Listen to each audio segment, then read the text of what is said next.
guys! Welcome back to my channel! So,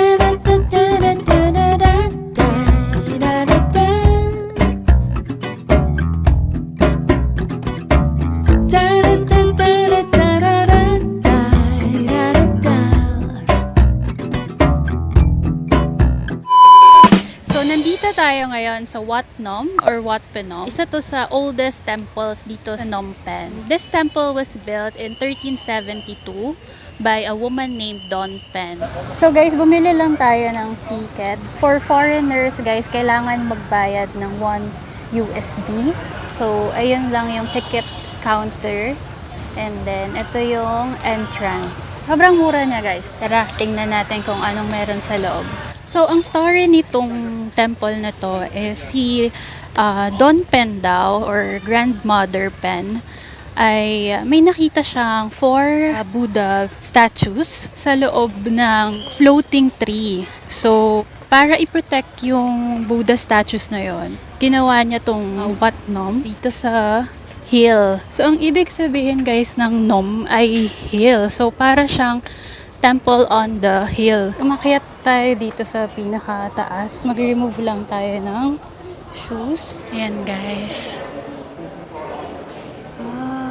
Guys, tinanong natin kung nasan yung 4 Buddhas na nakita ni Don Pen kasi mandaming Buddhas dito. So, sabi nung nakausap ko, sa likod daw ni Big Buddha, ayun, nandoon sila, yung 4 na original na Buddha na nakita ni Don Pen sa floating tree. Ang ganda guys, oh. Ang ganda. Tingnan mo yung ceiling niya. Yung murals pala dito sa palibot ni Big Buddha ay ano sila, parang tinatell niya yung story ng life ni Buddha. Grabe. Ang ganda niya guys. Ganda niya. Offer sila ng fruits, money, water. Tapos yan guys, nagpe-pray lang sila dito for good luck, good health, success. Tapos kung gusto nyo din, love life, gano'n. Hindi ko lang sure guys, bakit may mga pabango. Gubad lang tayo ulit ng shoes guys. Dito sa likod nung pinuntahan nating una na Big Buddha, andito yung shrine ni Madam Pen or Madam Don Pen. Nag-offer lang din sila dito ng mga fruits. Tapos nagpe-pray din sila dito for good luck, good health, success, ganyan. May isa pa doon. Siya din ata yan. At sa likod ni Madam Pen, may white stupa. So, dito daw yung ashes ni previous king Ponyat, kung tama yung pagkabigkas ko. Siya yung naglipat ng capital to Phnom Penh. Sabi nila, dito sa temple na to, nag-start mabuo yung Phnom Penh City. So parang nung tinayo tong temple na to, nag-start mag-grow yung palibot niya. Nag-start mag-grow yung city from this area. Kaya may Phnom Penh City tayo sa Cambodia. Meron din ditong souvenir shop. Oh, ano yung mga scarf dyan, paintings, postcards, keychains. Ito yung bayon. May mukha sa paligid. Ano guys, yung bata, oh, naglalako siya ng fruits sa ulo niya. Ano kayang meron dun sa baba? Nag-o-offer din sila doon. Ito pala guys, so galing tayo dito sa Wat Nom Temple. And ito daw, Preah Chao Spirit Statue. Tingnan natin. Mabahalan tayo. Daming tao. Tingin tayo sa loob. Anong meron? Nag-offer sila guys ng mga mga raw meat, tapos itlog. Maraming tao ngayon guys, siguro dahil Sunday.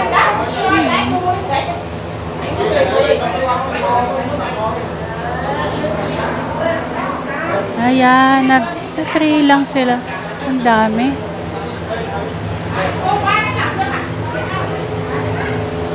Guys, dito nila ino-offer yung mga raw meat tsaka eggs. So, guys, ito daw ay guardian animals ng temples. Yung belief na ganito ay combination ng Buddhist and folk spirit beliefs. Nag-offer sila ng raw meat at eggs sa bibig or doon sa paanan ng statue ng guardian animal as belief na manonourish or mapiplease nila yung guardian animals and ipoprotect nila in return yung temple. Meron din dito guys na binibentang ibon, yung birds daw. Bibili ka, tapos pakakawalan mo for good luck. Ayan, siya nagkwento sa akin kung paano yun. Hello! Yan. Mabuhay! Meron din ditong parang pathway pataas. Daming puno. Ang presko dito guys. Tsaka ang peaceful. Ayan, may mga naglalaro doon ng sipa, oh. Ayan, naglalaro sila, oh. Akyat tayo, tingnan natin kung anong meron dito. Tingnan nyo, guys. Hill nga talaga siya. Nandun sa taas yun. Temple. Ganda naman dito. Sulit yung, sulit yung $1. Ayan, guys, galing tayo doon. May nakita akong malaking ibon, sayang din natin nakunan. Tapos ito, likod na to guys, meron pala ditong Wat Nom Cambodia Arts and Crafts Center. Pasok tayo. May cafe, may postcards. Ay oh, ang ganda. Ang laki.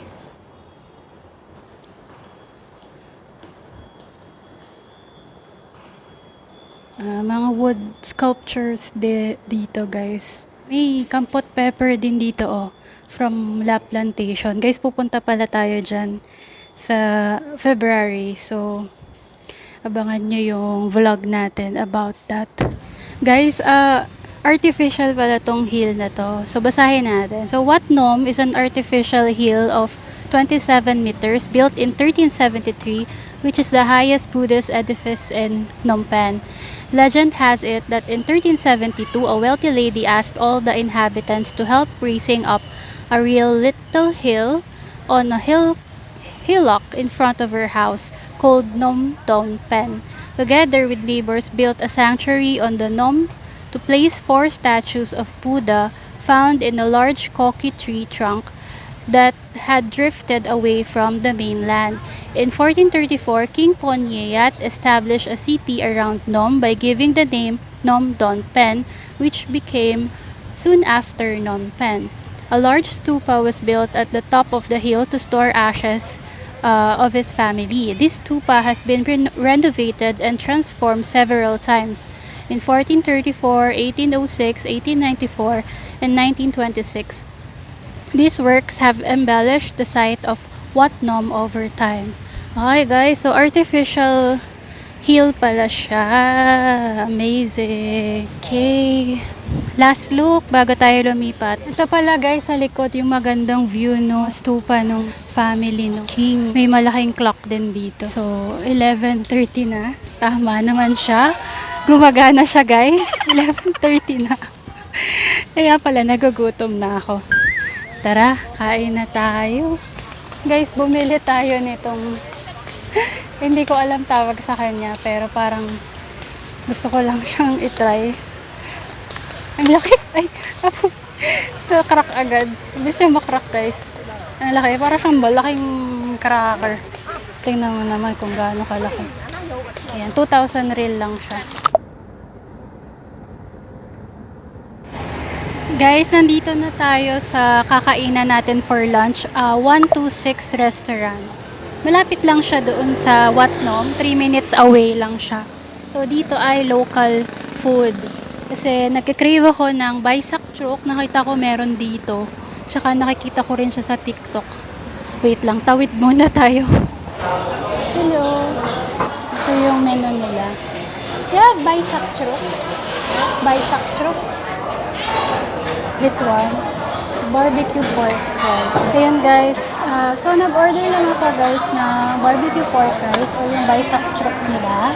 Tapos, gusto ko kasi ng sabaw. Kahit medyo mainit na ngayon, pero gusto kong tikman yung sabaw nila. Ito ay yung number 2 pork combination noodle soup.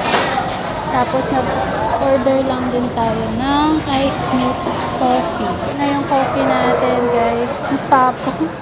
Ang tapang, guys. Parang sa Vietnam. Dito na yung food natin, guys. Parang ang sarap na. Closer look. May sabaw na kasama, spicy na sauce, tsaka pickled vegetables. Dito na din yung soup natin. Grabe. Parang takaw mata na naman ata ako, guys. Ang dami pala nung soup. Pero sige. Kainin natin yan. May kasama lang siyang hindi ko sure kung ano to. Parang sweet sauce. Tapos toge. May lime. Yan. Guys, ang sarap nung noodles nila. Para siyang yung mami sa atin. Sarap nung sabaw niya. Tapos, ang sarap din itong, ano nila, Baisak churuk nila. Namis-namis yung barbecue pork nila. Ito lang, hindi lang bumagay yung kape. Siguro kung breakfast, okay yung kape. Guys, sorry na. Bumili tayo ng, ice lemon tea. Kasi hindi ko feel yung kape dito sa kinahain ko. I-take away na lang natin yung coffee. Kasi ito yung inumin natin ngayon. Mas bagay nga ito. Mas refreshing siya. Pero dinadagdagan ko ng water kasi medyo natatamisan ako. Ito yung total bill natin. $7.75. Tapos na tayong kumain, guys. Ito siya ulit. Pagka nandito kayo sa Phnom Penh, pwede kayong kumain dito breakfast or lunch. And guys, sumakay lang tayo ng tuk-tuk. Punta tayo ng post office. Pero siguro daan muna tayo ng Starbucks kasi naiihi na ako. Guys, nandito na tayo sa post office. Tapos may Starbucks dito. Iihi lang muna ako. Guys, punta tayo dun sa Blue Veranda Cafe. Ito lang sa tapat ng post office. Ayan. Mamaya na ako babalik dyan sa post office. Kasi parang gusto kong tanungin kung pwede magpadala ng letter sa Philippines. I-try natin. Wala lang. Gusto ko lang i-try. Pero naiihi na kasi ako. Hindi na ako umihi dun sa Starbucks. Kasi ayokong bumili dun. Ito talaga yung cafe na gusto kong i-try. Ayan, tawid lang tayo. Sa baba nitong Blue Veranda, may pizzeria. Sinsin? Ang ganda dito. Sinsin. Pero gusto natin doon sa taas na cafe. Siguro minsan, ang bango ng pizza. Siguro minsan try natin siya. Try natin minsan to. Pero asan yung, ayun yung entrance ng Blue Veranda dito sa gilid ng Sinsin. Ayan, Blue Veranda. Akyat tayo dito.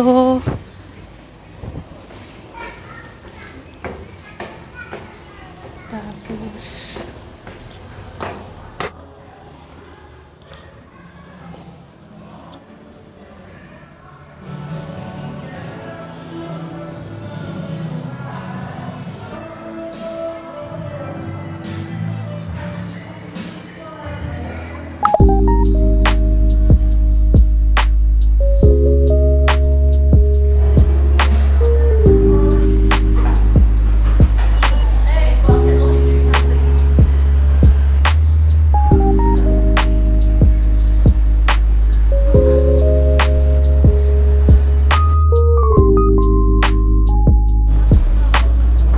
guys, nag-order lang tayo ng cold whisk matcha na oat milk, tapos 0 sugar, and then isang Oreo cheesecake. Yung bill natin, guys, is $6.75. Oreo cheesecake na dinust nila ng cocoa powder, and then matcha latte. Ay, cold whisk matcha latte. First time kong maserva ng matcha ng nasa gantong glass.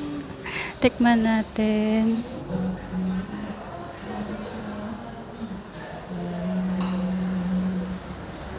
Kaya naman. Tapos masarap din tong nila, Oreo cheesecake nila. Guys, binuksan nila tong veranda. Iisip ko kung lilipat ako. Ang ganda. Presko naman pala. Akala ko kasi mainit. Ayan guys, lumipat tayo dito sa labas para mahangin. Ayan, ito yung view, yung post office, nasa tapat lang niya. Tapos, yan, chill lang kayo dito. Sa baba, may buko, may mga tuk-tuk. Siguro nag-offer ng tours yung mga yan. Ayan, tapos mapuno. Mapuno dito guys, kaya hindi siya mainit. Sarap tumambay dito guys. Muni-muni ka lang, gano'n. Kahit tumulala ka lang, gano'n. Magnilay-nilay ka kung tama ba yung ginagawa mo sa buhay. Gano'n. Tapos naaamoy mo pa yung pizza sa baba. Mamaya-maya, mabubudol ka na magpizza. Pero ang dami na nating nakain today guys, kaya hindi na muna siguro tayo magpipizza. Pero definitely, itatry natin yung Sin pizza. Ay, sorry.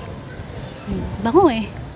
Mukhang okay din yung pictures niya sa Google, tsaka yung reviews niya. Tapos tignan nyo guys, so, merong mga love lock.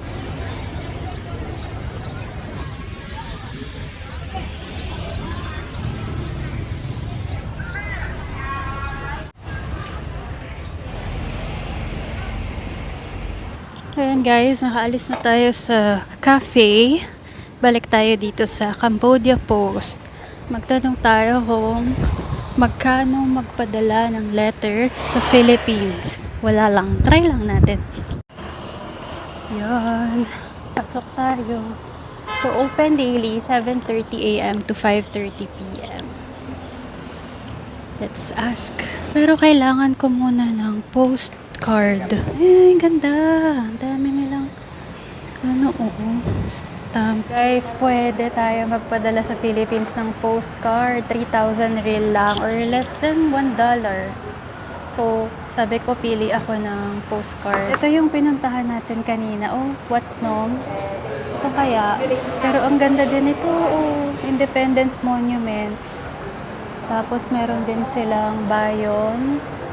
Meron sila yung mga malalaking puno sa Angkor Wat. Ayun. 5,000 real. Kasama to. What is it? The stamp? This is stamp, right? Yeah. So, This one. okay. So, 5,000 real, postcard, and stamp. Tapos susulatan lang natin siya. Tapos hulog natin siya dun sa posting box. Hala guys, ang saya. Ayan, may ballpen naman sila dito. Gawa lang tayo ng sulat. Dear Mama, Dear Ate Charo, nandito na ako sa Cambodia. Char.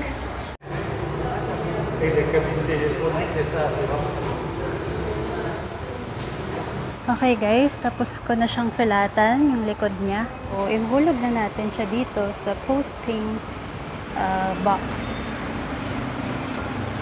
Okay.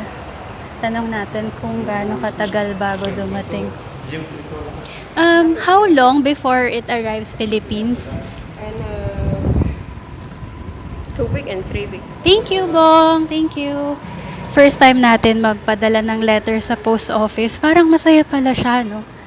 Parang masaya siya gawin sa iba't ibang countries. Okay, uwi na tayo guys. Ayan guys, try nyo na din to guys kapag nandito kayo sa Phnom Penh. Ayun guys, I'll end the vlog here. Sana nag-enjoy kayo sa mini adventure natin. And sana meron din kayong natutunan dun sa mga pinuntahan nating lugar. So yun guys, thank you for watching. Bye!